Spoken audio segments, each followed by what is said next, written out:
Hey there, welcome back to the athomedive YouTube channel. As always, my name is Joe and today we're in the kitchen doing something fantastic. As you noticed, I've been following the Mardi Gras special and the NOLA Classics theme for a few weeks now. And today is going to be no exception, but it's still a real treat. Today, we're going to make etouffee, because really you can't get through New Orleans or Mardi Gras without a little bit of etouffee. So sit back and hit that subscribe button and let's get started.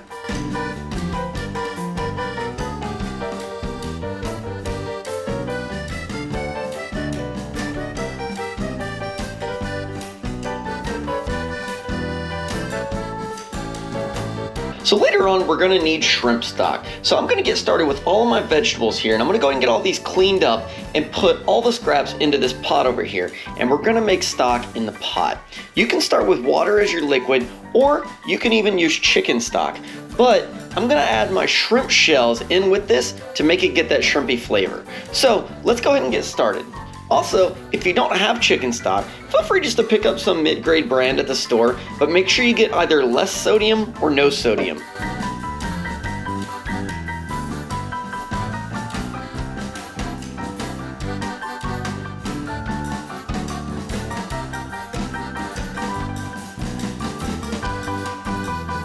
So as you can see here, I have all my vegetables clean, and I'm going to use all of these here in just a moment, including my garlic. And I've got all my scraps over here. This is going to be perfect to go ahead and add the stock to. And then I'll add the shrimp shells here in a minute and we'll get everything moving. So for now, let's get this stuff out of the way. Now I'm going to go ahead and grab all my shrimp. And as you can see here, I'm just going to grab the shrimp and remove the shell completely. Some people like to leave the tails on. That's an option that you do have. But I'm going to go ahead and remove the entire thing. That way I can get all the legs and everything off of here. Not only because I want every bit of the shrimp to be edible once it's in the etouffee, but also because I want to get as much of the shrimp shells as possible for our shrimp stock. So here's our little shrimp. Let's go ahead and get all of these taken care of. So, as you can see here, we have all of our shrimp that are nice and clean, and then we have all of our shrimp shells over here. I'm just gonna press these down into this liquid, get everything nice and acquainted, and now I'm gonna put this on the stove, and I'm gonna put our shrimp back in the refrigerator. Now we're gonna bring back our veggies and a tomato. So, the first thing we're gonna do is just get everything chopped up. So let's take a look at doing that.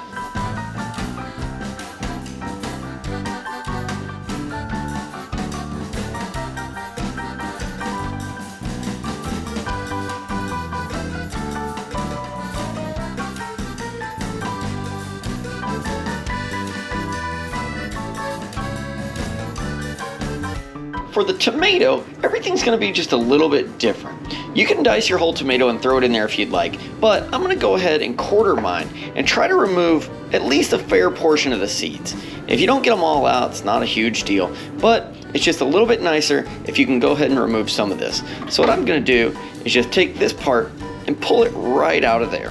And as you can see, there's a little bit left in here, so I'm just gonna take my finger and pull those right out as well. You can always do this over the sink too to keep from making a mess, but that's about what we're looking for.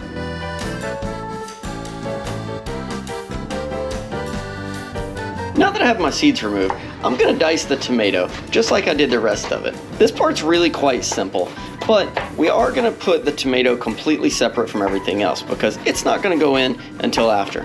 If you notice, I did go ahead and separate my onions out as well from the combination of the celery, red bell peppers, and garlic. Because just like whenever we made the gumbo, we're gonna add the onions in first and let them caramelize a little bit. If you didn't see the video on how we made gumbo, click the link in the top right corner now. So now we have our veggies and our tomato ready to go. Let's go take a look at our shrimp stock. So as you can see here, the shrimp stock's finally starting to simmer just a little bit and get nice and steamy. That lets us know that this is about where we need it to be because it doesn't take very long for the shrimp shells to get their flavor in there. This really only needs to cook for about 30 to 45 minutes. So as soon as we finish getting the rest of the ingredients together, I'll go ahead and strain this and then we'll meet back up on the counter. Alright, so now we have all of our ingredients together in one place and we're ready to start cooking. I've got 3 tablespoons of AP flour, 3 tablespoons of canola oil. This is going to make up our roux. We're going to cook in our 1 medium diced onion, add 2 stalks of celery that we diced, 1 red bell pepper that we diced, 3 cloves of garlic, 1 medium tomato with the seeds removed. I've got 1.5 pounds of shrimp that are now peeled and deveined. I've got 4 cups of shrimp stock, 2 teaspoons of Creole spice. I'll put the recipe for how to make that in the description below. Feel free to add as much or little as you want. And also I've got Crystal hot sauce and Lee & Perrins Worcestershire. I'm gonna add about 2 teaspoons of Crystal hot sauce and about a tablespoon of Worcestershire, 1 bay leaf, and 3 tablespoons of butter. This is gonna be added at the very end to make it nice and creamy, rich, and smooth. So I'm gonna put this back in the refrigerator so it doesn't start to soften up because we want it nice and firm. With everything together, let's move to the stove and start cooking. We're gonna go ahead and start by making our roux. To do that, we're gonna add in the canola oil and then the flour. This part's gonna take a little while to get cooking and get that rich, nutty, dark brown that we're looking for. So be patient, this does take a second. Once your roux starts to turn colors like this, you'll start to smell it become nice and nutty almost. You want to keep an eye on it at this stage because we're going for quite a bit darker than this. But once it starts to color, you know that it's very hot and it's going to start changing quick. So let's keep whisking and pay close attention. Now that our roux is nice and dark, we're going to switch over to our onion. You hear that sizzle when it goes in because you know it's very hot. Let's go ahead and get this stirred in. We're going to let this cook nice and slow over this heat and start to caramelize a little bit. You'll see the liquid starts to come out and thicken up the roux, so it will start to stick to the bottom. That's okay, continue to work it, manage your heat, and don't let it burn. Once the onion's cooked in for just a second, you'll start to smell the onions bring out their sugars. They'll start to smell nice and rich and sweet. And that's exactly what we're looking for, and that's why we've added in the onion before all the other vegetables that have a higher water content, because they won't really caramelize nearly as well as the onion. This is a very crucial step. Some people skip it, and you absolutely can, but it's definitely not recommended. Bring the sugars out in those onions. Let this take its time. Once everything starts to get nice and glossy, you see everything's starting to get this nice sheen to it, and the bubbles are starting to be a little foamy in here, we're gonna go ahead and add in the other vegetables. I've got the celery, the bell peppers, and the garlic going in now. Now I'm gonna let this saute for just a minute, because they don't need to cook nearly as long as the onion, but we're gonna let them just start to break down.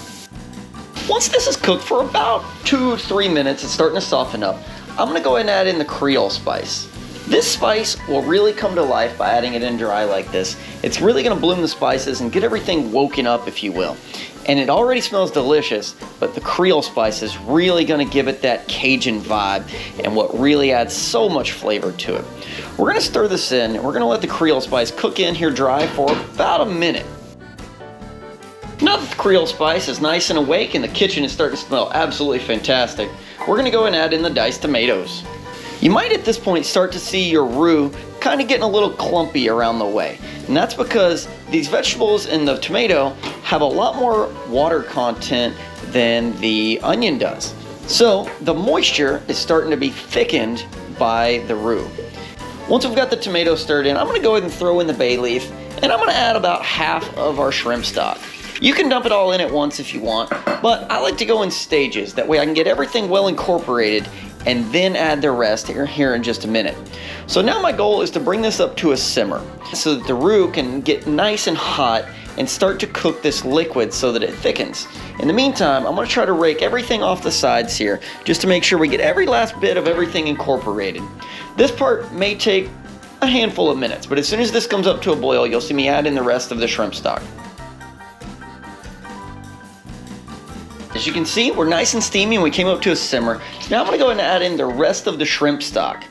Also, this is a great time to go ahead and add in your Crystal hot sauce and your Worcestershire.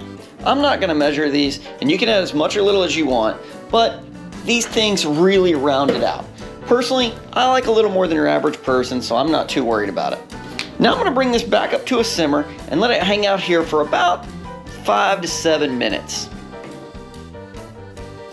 We are back, and it's been about 10 minutes. We've given everything a chance to simmer together and get real familiar with each other in there. I'm gonna go ahead and add in our shrimp. We're gonna let this simmer in here for about 8 to 10 more minutes, or until the shrimp look like they're completely cooked and they're firm all the way through. Once we do that, we'll add in our final ingredient and then we'll be done. Now it's kind of just a waiting game.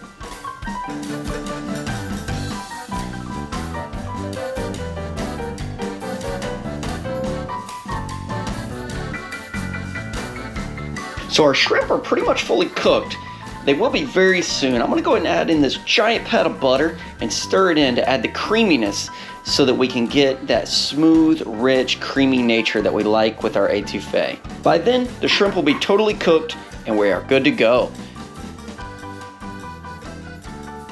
As you can see, our butter is completely gone in and our shrimp look nice and firm, but they're not overcooked. And the etouffee sauce itself has that creamy, smooth, rich look to it now, which is exactly what we're looking for. Here's your last chance to go ahead and taste this and see if you want to add any more spice or Worcestershire to it. But mine, I just tasted it and it's pretty good, so I'm pretty excited to go ahead and get this into a bowl.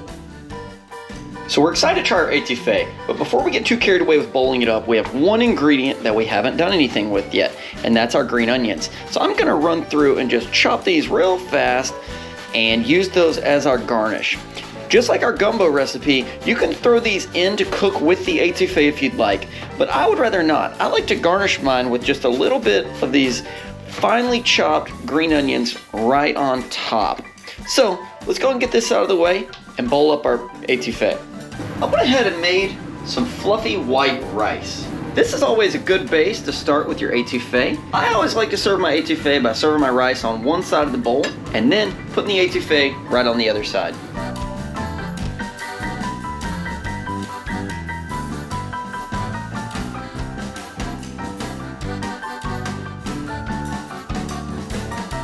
And of course, we're gonna grab a nice pinch of these green onions and go right over the top.